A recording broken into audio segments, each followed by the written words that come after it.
Sky News. But next, more people are due to appear in court today to face charges under the Terrorism Act for allegedly showing support for the banned, proscribed group Palestine Action. Their supporters say the law is wrong. Whatever the group may have done, they are not terrorists. Let's bring in Lord Walney, former government advisor on political violence and disruption. He's also a former chair of Labour Friends of Israel. Also joined by Jonathan Porritt from Defend Our Juries. Lord Walney, to you first. Did the government make a mistake in proscribing Palestine Action? No, I don't think they did. Over a 5-year period, the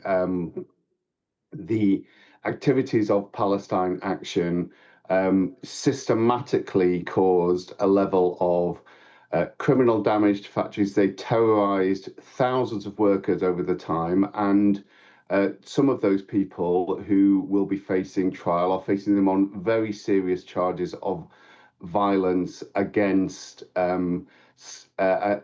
security staff and police with the use of a sledgehammer. So this is not a benign organization, and those people who oppose their prescription, I think they are wrong. They are entitled to do so, but the law in this country is pretty simple in that you are absolutely entitled to argue against a particular law. You are not entitled to performatively break that law to make a point, and that is why we are seeing so many charges.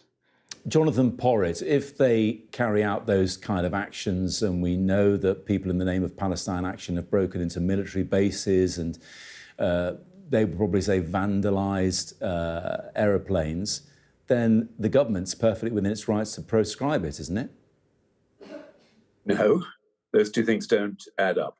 The government is perfectly in their rights to prosecute those people and to bring the force of law against them for whatever it might be, criminal damage, aggravated burglary, whatever the charges might be. But those charges are not the same as prescribing the organization as a terrorist organization.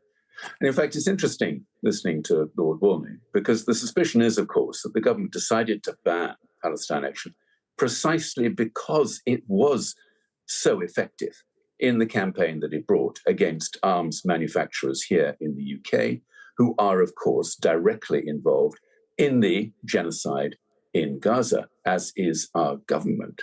And it was the effectiveness of Palestine Action which I think persuaded ministers, wrongly, I believe, to proscribe them rather than to pursue them on other criminal cases, which are criminal charges, which of course they could have done. And it is interesting that so far, none of those involved in these activities against Elbit and other arms manufacturers have been charged with terrorism offences.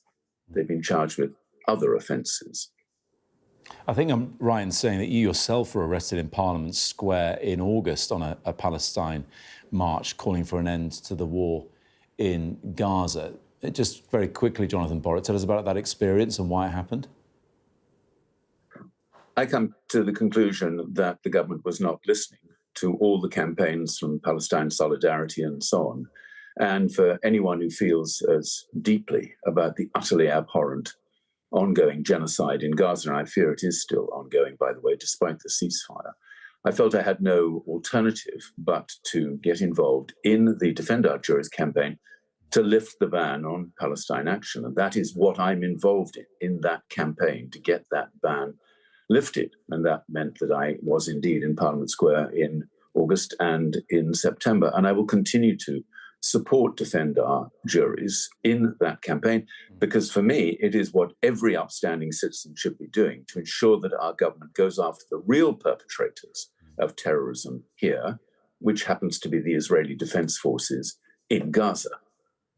Lord Walney, back to you. In proscribing Palestine Action, and you see the strength of feeling there, I mean, plenty of people feel similar to Jonathan Porritt about this, but in prescribing them and then having the police making the police devote so much resource to arresting and processing people, that may even be their strategy, by the way. We don't know about that. But nevertheless, was it short-sighted to do this, if only because of the resource it takes to enforce that law?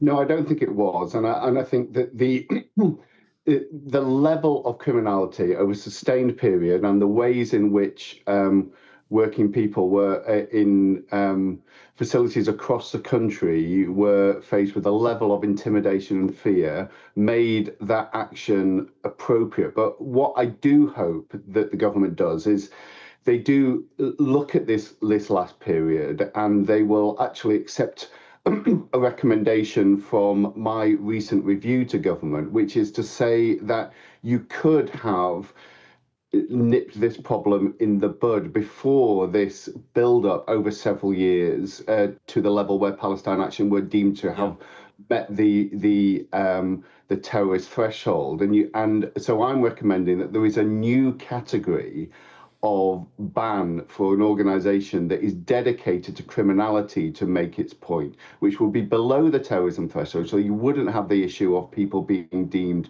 to have made terrorist charges, but nevertheless makes it clear that you can't be part of an organisation which is dedicated to this level of criminal sabotage and intimidation to try and force its way into the conversation. Yeah.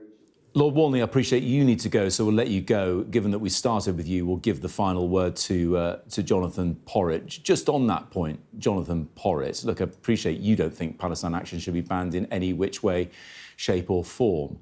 But nevertheless, talking perhaps hypothetically about others, does that kind of change that Lord Walney mentions there, that recommends perhaps need to happen, that there's a different kind of threshold for different kinds of action? Absolutely not.